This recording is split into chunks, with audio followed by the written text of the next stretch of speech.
I'm Mel Wyndham, composer and owner of Melkin Publishing, and today we're going to discuss music performances and inviting the spirit.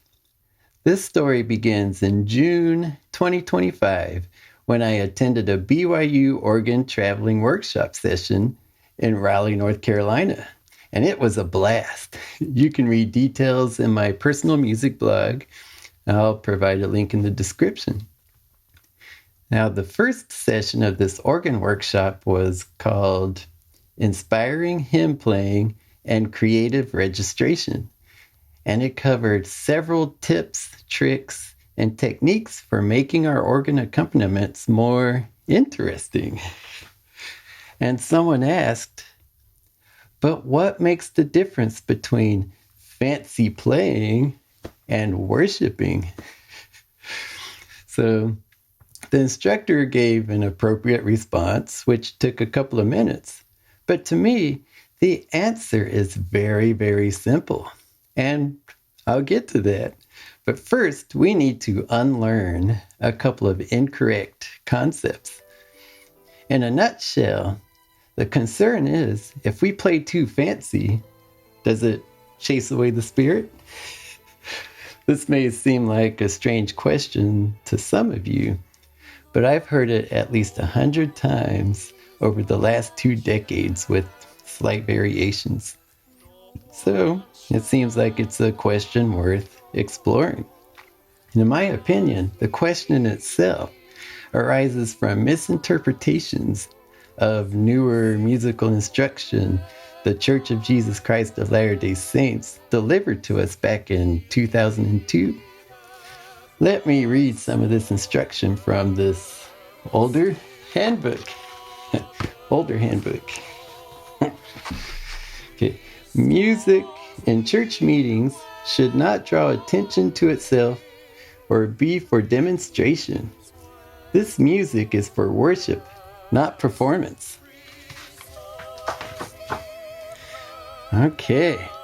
Well, at a first reading, this may not sound so terrible. I believe I know exactly what our leaders intended, and I would agree with it.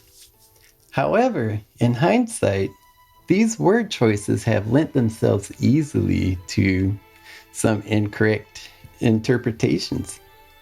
For example, many see that last sentence as describing a dichotomy: worship versus performance. In other words, if you're performing, you're not worshiping. And as such, many in my church have gone out of their way to avoid saying the P word. Many have suggested that it's inappropriate to use advanced musical techniques because then that would be a performance. So often I hear some explaining that people will say that in order to invite the spirit, you just need to have the right frame of mind. Like in, it isn't a performance, but rather an offering. As in, I'm offering this music to God in the congregation. And well, that's nice and some pretty impressive word soup, but frankly, it's overthinking things. If we wish to play with the Spirit, there's a much simpler answer. At first, I think we need to understand what a performance is so that we can unlearn this false dichotomy. If we're going to use English, we need to use the generally accepted definition of these words. Let me pull out my trusty Webster's Dictionary. So what does it say for performance? In this small type here. It says, the act of performing a ceremony, play, piece of music, etc. Okay, so I guess we need to look up the word perform too. Perform, okay. To carry out, execute, to render music as if by playing or singing. In other words, it's literally impossible to do music without performing it. And each execution of music is a performance. So that's step one of our journey of understanding. We shouldn't be afraid to use the word performance because it happens to be a perfect word for the action of doing music. Other words do exist like playing, presenting, or executing. But in my opinion, avoiding these terms just skirts around and doesn't answer the original question. Here, I'll offer a verse from the Book of Mormon to help us understand the power in being able to use the word perform. This is from 2 Nephi 32, 9. This is a verse someone had left on a note card on our organ at our stake center. Okay. Ye must not perform anything unto the Lord, save in the first place ye shall pray unto the Father in the name of Christ, that he will consecrate thy performance unto thee, and that thy performance may be for the welfare of thy soul. Okay. So suddenly, a performance is not only a good thing for us to be doing, but it's something we're expected to do well. Pray to the Father, and he will consecrate our performance. So, what do I think the leaders meant to say in their instruction? If I were to add just one word, I think it would be cleaner. This music is for worship, not just for performance. You see, I don't think our leaders meant for us to see a dichotomy between worship and performance, but rather something that's supposed to work together. But we have one more concept to unlearn. Let's hone in on the first sentence. Music should not draw attention to itself. What I think this was trying to say is, if the congregation is drawn more into the details of the performance rather than spiritual matters, then the effort has failed to invite the Spirit. I'm sure that you've listened to music, both classical and sacred, in which you feel teleported to some other world, kind of like being transfigured to a higher plane of existence. This is the magic of music, reaching people's souls and communicating directly. In a church setting, this can be quite powerful in inviting the Spirit.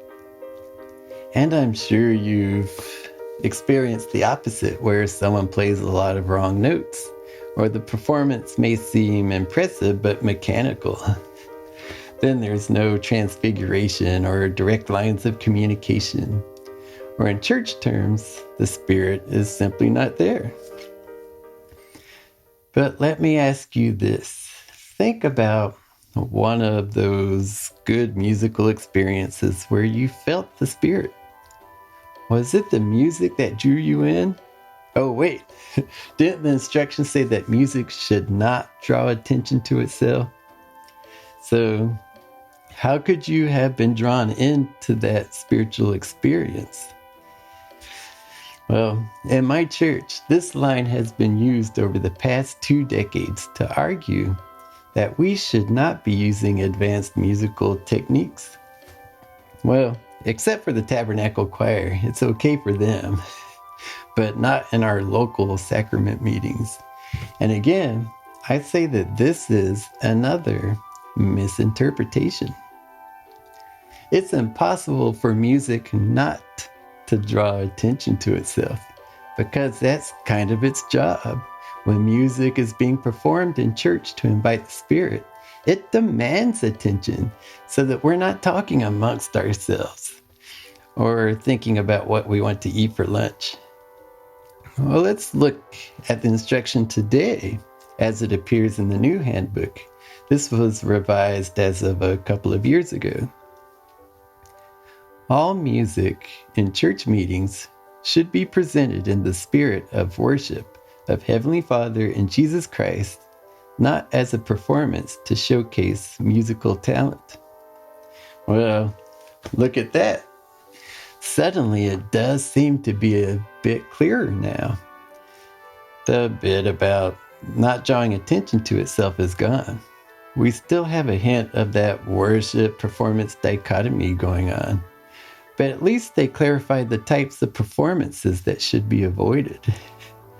So, we should also likewise let go of the whole draw attention to itself phrase, because it's just technically, paradoxically incorrect. Unfortunately, it has led to the incorrect concept that good techniques such as arpeggios, trills, large or jazzy chords, and the like, they all chase away the spirit. But this just isn't true. Can you imagine Handel's The Messiah without these advanced techniques? And can you say that you've never felt the Spirit listening to it? I often point out how strange it would be for our church to urge us to magnify our callings, develop our talents, and grow in all areas of the church. Well, all except for music. And that doesn't make sense to me. Think about the last time you've heard a great talk in sacrament meeting. Were you drawn in? Did the speaker use advanced techniques to catch your attention and present the message in a coherent manner? Did the speaker practice their talk before delivering it? Did they use eye contact, pitch and breathing control, and a well-organized script? And if so, did anyone speak up later and say, hey, you shouldn't be using those advanced techniques? How dare you bring attention to yourself? And if you answer no, you've never heard that, then why does it seem popular to say these things all the time in the area of music? In the case of the good speaker, they're preparing themselves so as to increase the chances of connecting with the congregation, to have a direct line of communication to help transfigure them to a higher plane, to feel the Spirit and learn. And this is exactly what I do with my music in church, whether I'm playing organ or piano or some other instrument or singing. I'm doing a lot of preparation in the background. I'm advancing my ability to use advanced techniques. And yes, they're in my prelude and my postlude, here and there. And because I'm inviting the Spirit to attend my performance, the congregation reacts positively.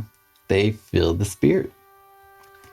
And sure, now they can hear that I'm quite proficient, but it's the message they receive while I'm playing, and not the advanced techniques themselves. You see, those techniques are nothing more than a vehicle for increasing the chances of drawing in the listener so that they can have that direct line and feel the Spirit. So, now let's summarize and get back to answering the original question. Chances are you've already figured out the answer and you're just waiting for me to hurry up and say it.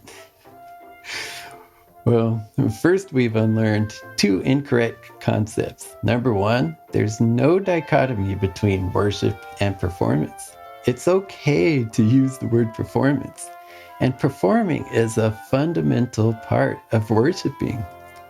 However, if one is performing music without the Spirit, then it fails to be worship. And this is consistent with the instruction we've received from our leaders. Number two, it's impossible for music not to draw attention to itself. Rather, it's necessary to draw in the congregation so that you can help them to feel the Spirit and enhance worship. Musical talent shouldn't be eschewed, but rather embraced and used effectively so as to increase the chances of helping others feel the Spirit. And I realize each of us are at different levels when it comes to musical talent, but that's okay. At one end, some of us can do all kinds of crazy advanced techniques. And at the other end, some of us can only play one note at a time. And it doesn't matter. We all do what we can in our own sphere of talent and influence. And we can all improve. We should not be afraid to practice in our own ways and in our own time to help reduce musical distractions and increase our abilities to help others feel the Spirit. We can magnify our callings, and at different levels of talent, we can all be effective conduits of the Spirit. We are all called to this work. Which finally leads to the answer. Now, what was that question again? What's the difference between fancy playing and worshiping? The simple answer: worshiping is performing with the Spirit. And how do we achieve this? Again, the answer is simple, and it was already provided earlier. 2 Nephi 32:9 gives us the answer. Ye must not perform anything unto the Lord, save in the first place, ye shall pray unto the Father in the name of Christ, that he will consecrate thy performance unto thee, and thy performance may be for the welfare of thy soul. If you do this, the Spirit will be there, and I wish you well. Let me know what you think of this discussion, and let me know if it helps you in bringing in the Spirit. I will continue to produce these videos, so make sure to like this video and subscribe to the Mailkin Publishing newsletter, and stay tuned for more fun.